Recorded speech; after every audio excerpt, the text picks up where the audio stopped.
You paid your credit card down to zero. You felt responsible. You felt smart, and your score went down anyway. If that's ever happened to you, you are not crazy and you're not being punished. You just ran into a quirk in how the scoring math actually works. I am Ron Siegel, certified liability advisor, helping families build wealth through strategic debt management. Today, we're talking about one of the strangest little rules in the credit world. A zero balance on your credit card can quietly cost you points. Let me show you why, and let me show you the fix. Here's what most people believe. They think the goal is to owe nothing. Pay it all off, show a big fat zero, and the score goes up. That sounds right. It even feels right. But the scoring models do not think like you and me. They are not grading you on being debt-free this second. They are grading you on how you handle credit over time. They want to see that you use it and that you keep it under control. One of the biggest pieces of your score is something called utilization.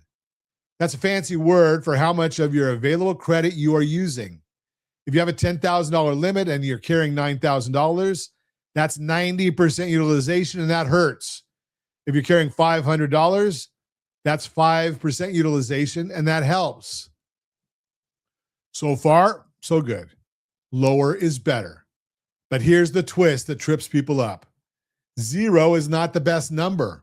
When every single one of your cards reports a flat zero, some scoring models read that as no recent activity. It's like the card went quiet, and a quiet card gives the model less to reward you for. The sweet spot is not zero. The sweet spot is small. A little balance reported on one card somewhere in the range of 1 to 9% of the limit often scores better than a clean zero across the board. So what does this mean for you? It means the problem is not usually how much you spend, it is when you pay. And that's where timing changes everything. Picture this. Your credit card has a statement date. That's the day the credit card company snaps a photo of your balance and sends that number to the credit bureaus. Most people say they pay their credit card off a few days before that photo gets taken. So the bureau sees zero. The work you did paying it down never gets counted the way you hoped. Now flip it. What if you let a small balance sit on the card when that photo is taken, and then you pay the statement in full later? The bureaus see a small, healthy balance. You still pay no interest because you paid the full statement by the due date. Same money out of pocket, better result on your score. That's the whole game, and it's about timing, not sacrifice. This is exactly why I put together a resource on payment timing. If you want to see how the statement date and the due date work together and how to line them up so your score gets the credit you earned, go to rsrccpayment.com. That's rsrccpayment.com. It walks you through the timing piece step by step. Now, why does any of this matter beyond bragging rights? Because a score is not just a number, it's a gate. It decides which door you walk through when you borrow. Let me give you an example. Say you're buying a home, around $655,000. A handful of points can be the difference between one rate tier and the next. It can be the difference between qualifying and getting a no. It can be the difference in what you pay every month for the next 30 years. On a loan that size, moving up even one tier can save you real money month after month, year after year. So a quirk that costs you 20 or 30 points is not a small thing. It can be an expensive thing. And here's the part I really want you to hear. Most people never check. They assume their score is fine or they are scared to look. Do not guess. Go find out where you actually stand. You can check your score at rsrlinks.com/FICO. That's rsrlinks.com/FICO.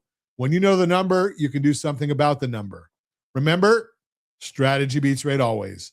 Chasing the lowest advertised rate does you no good, for a fixable score quirk is quietly knocking you down a tier before you even apply. The strategy is simple. Keep your utilization low, but not dead zero. Let one card report a small balance. Pay the statement in full so you owe no interest. And time your payments around the statement date, not just the due date. None of this costs you $1. It just costs you a little bit of knowing how the machine works. If you want a clear, simple path to get your credit, your budget, and your next money move working together, I put together a set of key steps for you. Go to rsrlinks.com/key steps. That's rsrlinks.com/key steps. It's a straightforward way to see where you are, what to do next at no cost and no pressure. I am Ron Siegel, your certified liability advisor, helping families build wealth through strategic debt management. Thanks for listening to the Your Credit Matters segment, brought to you by rsrlinks.com/debt-free. rsrlinks.com/debt-free.